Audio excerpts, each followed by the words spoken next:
All right, we are live. So today I'm going to go through the solution from the exam 2 from 2018. And our first problem, we're given a tank where we have a flow rate coming in and we're interested in the level of the tank. The outflow is pressure driven, so the outflow is given by 5 square root of h.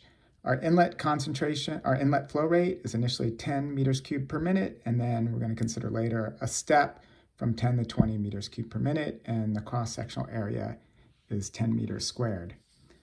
Now the model for this is, again, for just a general level control problem or a level problem, we have A dH dt is equal to the inlet flow rate Fn minus, in this case, our outlet flow rate, which is given by 5 square root of h. And if we plug in the number for A, we get 10 dH dt is Fn minus 5 square root of h. Next step is the steady state. So again, the steady state, basically our inlet flow rate is equal to our outlet flow rate. So we're doing Fn bar is equal to 5 square root of h bar, which in this case, when we rearrange, we get h bar is equal to Fn bar over 5 squared. So our flow rate inlet is 10, divided by 5 is 2. We square that, we get 4. And the units are meters, so the level is 4 meters. So the next step is the linearization, because basically we have this nonlinear term, right? We have the square root of h, so we have to get rid of that. And so we can do an approximation again by linearization. So we have 10 dH prime dt. Here's the derivative with respect to Fn prime, so Fn, so that just becomes Fn prime. And then the derivative of the right-hand side with respect to h, we get 5 over 2 square root of h bar times h prime. And then when we plug in numbers, right, h bar is 4, square root of that is 2, so 5 over 2 times 2 is 5/4 h prime.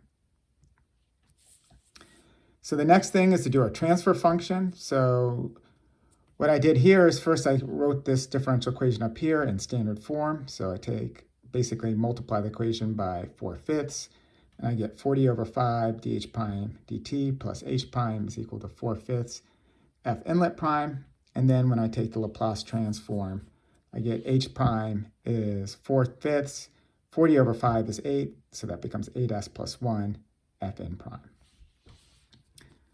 So now the next step is to look at the response. So again, our inlet concentration is going from 10 to 20 meters cubed per minute. And our deviation variables in this case, which I'm defining here, is h prime is, of course, h minus h bar, which is h minus 4 meters. Fn prime is Fn minus Fn bar, which is Fn minus 10 meters cubed per minute.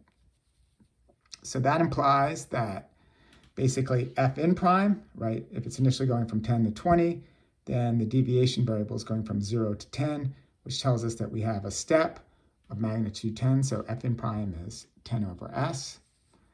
Now our h prime is, again, our transfer function, 4/5 over 8s plus 1 times f prime, which in this case is 10 over s. And I can just rewrite this, so 4 over 5 is 0.8 times 10, that becomes 8. And so basically this is equivalent to doing a unit step response for a transfer function with gain of 8 over 8s plus 1. So I can sketch the response. So initially I'm going from 4, and then I'm increasing by a magnitude of 8, so 4 plus 8 is 12. I have a first order system, so I have a first order response. And then our time constant is 8 minutes, which we know we're going to go 2/3 towards the steady state at that time constant. So we're just taking 4 and then 2/3 of the magnitude of 8. And that would be the response. So that would be the solution for the first problem. Next up is the second problem. I'll note that there were a couple mathematical errors in the solution posted. Kind of surprised these got through, but this was just the solution from the previous year that the TA put together. But anyway, here's the correct solution, and I'm doing it a little bit different than what the TA did. So here we have two CSTRs in series. So we have a flow rate and inlet concentration going into the first reactor. We have the outlet concentration C1, which is going into the second reactor, and we have C2 coming out, and we have a first order reaction, A goes to B, in both reactors, and the volume of both reactors is the same. So we're given the information. Our inlet concentration is 1 molar. our volume is 10 liters, our rate constant is 1 minute inverse, and our flow rate is 2 liters per minute.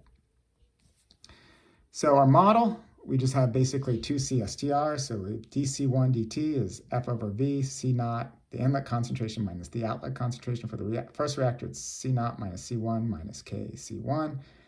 Second reactor is dC2 dt is F over V, C1 minus C2 minus K C2. So next thing is the steady state. And for our first CSTR, let me just start here. I'll just write it all out. We basically set the derivative equal to 0, and basically our variables that we're holding fixed are f and c1. So we have f bar over v, c naught minus c1 bar minus k c1 bar is equal to 0. If I plug in numbers, f is 2, v is 10, c naught is 1, and I get 1 minus c1 bar and 1 minus c1 bar. And then if I basically, this is 1/5, so I can just multiply that by 5. So I get 1 minus C1 bar minus 5. C1 bar equals 0, which if I simplify or solve, I get C1 bar is equal to 1/6. And again, the units here are molar. Likewise, for my second reactor, I have, again, the same equation, F over V, C1 bar minus C2 bar minus K C2 bar. Keep on making that same mistake. And then if I plug in the numbers, I get 1/5. We know C1 bar is 1/6. And then we have C2 bar minus C2 bar equal to 0. I multiply by the 5. I get 1/6 minus C2 bar minus 5 C2 bar, which tells me that C2 bar is 1 over 6 squared, or 1 over 36. So those are our two steady states. Next part is linearization. So here what we're doing is, what we want to do is our input is F and our two outputs are C1 and C2. So we'll have to linearize with respect to these three variables. So our first equation, we had dC1 dt is F over V, C naught minus C1 minus KC1. If I take this right-hand side and I take the derivative with respect to F, I get C naught minus C1 over V, and I evaluate this at the steady state and then multiply it by F prime. And then I take the derivative with respect to C1, right? So I'm going to have F over V here and a K. So I have minus F over V plus K, evaluate the steady state. So that's F bar over V plus K C1 bar. And then if I plug in numbers, I get dC1 prime dt is equal to 5 over 60 F prime minus 6/5 C1 prime. Next step is the second CSTR. So I have dC2 dt is equal to F over V, C1 minus C2 minus KC2. So if I linearize this, first I take the derivative with respect to F, and I get C1 minus C2 over V. So C1 minus C2 over V, and then I evaluate the steady state. So I'll put bars there. That's my F prime.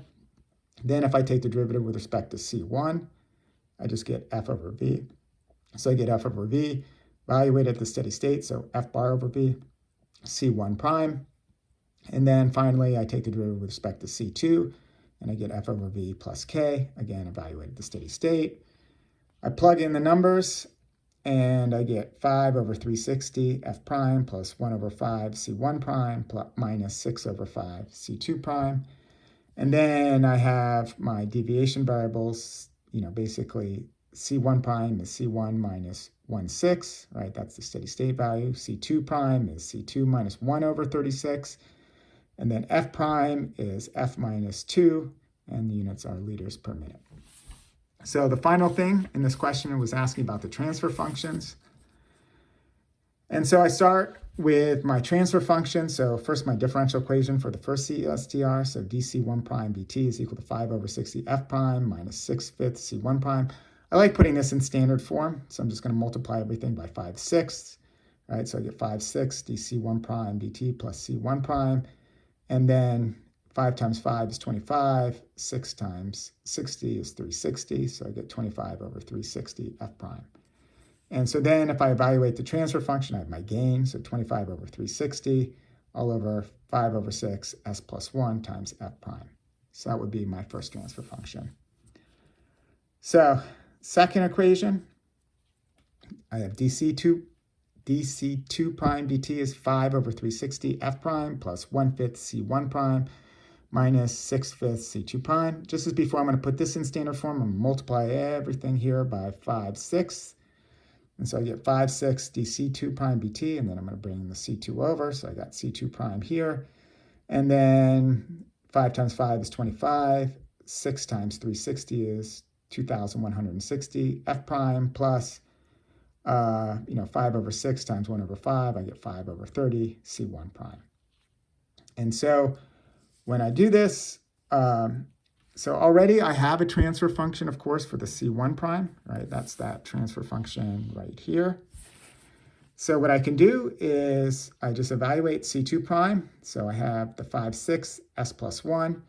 And then I have 25 over 2160. And then I have 5 over 30. And then I plug in the transfer function for C1 prime, which is 25 over 360, 5 over 6, S plus 1. And that's all multiplied by F prime. Now I can actually factor this out if I'm going to represent it as two transfer functions. Here I did as one. So here I get 25 over 2160, 5 over 6, S plus 1, F prime. And then I get plus 5 over 30 times 25 over 360 over 5 over 6, S plus 1. And now this part is squared because I have this contribution and that contribution. And that's also multiplied by F prime. And actually what's interesting is if you take this number right here, 5 over 30 times 25 over 360, that becomes 1/6. That becomes the same gain. So I have 25 over 2160. And so basically I have the same gain. I have a first order system and then a second order system here. So the last part is part 3. And this was you're asked to sketch some transfer functions. So the first is 3 over s plus 4. You put this in the standard form, you get 3/4 over s over 4 plus 1. And then basically we have the response. So we know the time constant is 1/4. Our final gain is 3/4. This is again a unit step response. We have a first order response. It's going to 3/4. And we know at the value of the time constant, we're 2/3 from 0 to 3/4. So that's 2/3 times 3/4, which would be 6/12, which is, I guess, a half. Yes. So I can put a half here. Next problem is a lead lag system. So I have s plus 3 over s plus 4. Whenever you have a lead lag system, I could also write this as, s over 3 plus 1 and s over 4 plus 1, depending on how you want to write it. But whenever you have a 0, we got to worry about the initial value. So the initial value is just the transfer function evaluated at s equals infinity, which in this case is just simply 1, right? Because if I divide here by s, so I'll get 1 plus s, 3 over s, and 1 plus 4 over s. You take s to infinity, you get 1. Then likewise, if I take s equals to 0, I get 3/4. So I'm going to start at 1, and then I'm going to drop to 3/4 with a first order response. So here's kind of the diagram. I got 1 here, so that's initial value, and then I'm going down to 3/4. I wrote here, if you look at the s over 4, this implies that our time constant is 1/4. And so our time constant is basically when we go 2/3 this distance. So if I think about this distance, it's 1/4. So I have 1 minus 2/3 times 1/4. And that's when we're at basically the time constant for the response. So last example is a second order system. So this is 1 over s squared plus 2s plus 3. So it's a 1, 2, 3 system. If you write this in standard form, you get a gain of 1/3. You get s squared over 3 plus 2/3 s plus 1. And so you can either, in analysis, you can either look at the poles, right? And so typically this form is easier to do this in this form because I don't want to work with fractions. So I look at the poles. So I get -2 plus or minus b squared. B is 2, so I get 4 minus 4ac. So a is 1, c is 3. So that's 12 all over 2. And this simplifies down to -1 plus or minus square root of -8 over 2, which is equal to -1 plus or minus square root of 2i. And so this tells us the real part's negative. So that means we're going to settle to a steady state. And the imaginary part tells us that we're going to have oscillations. The other way to do this is you can look at the tau and the chi. So if we match terms, so tau squared, right, that's what's in front of the s squared. So tau squared is equal to 1/3. So that tells us tau is equal to 1 over the square root of 3. And then we look at the term in front of the s. Well, that's 2 tau chi. And we know that's equal to 2/3. Well, the 2's will cancel out. And we already know tau is 1 over the square root of 3. So that tells us that chi is equal to 1 over the square root of 3. So both tau and chi are the same for this example. And the key thing about this one is that it's less than 1. So that tells us that we're going to have, again, an underdamped system. And so an underdamped system means we're going to have damped oscillations. So our gain is a third. We have a second order system. So we have the inflection. So we have the oscillations. And then we can use this formula to figure out where that first peak is. So I've already given you this formula in the previous lecture. It's pi tau divided by 1 minus chi squared taken to the 1/2. If you plug in those numbers, you get pi divided by the square root of 2. So this term right here is pi all over the square root of 2, and that's when you hit the peak in your response. And again, this is still kind of order what is basically, it kind of goes as a time constant, right? Because the time constant's here, so this time is going to scale linearly with the time constant, but chi also factors into it. All right, so those are the solutions. I apologize for the errors. I should have checked them. I just grabbed something that was from previous years, but I believe I didn't make any mistakes with the solutions that I've done on YouTube. Once again, if you have questions, feel free to comment, and I'll do my best to answer them. All right, stay safe, guys. Bye.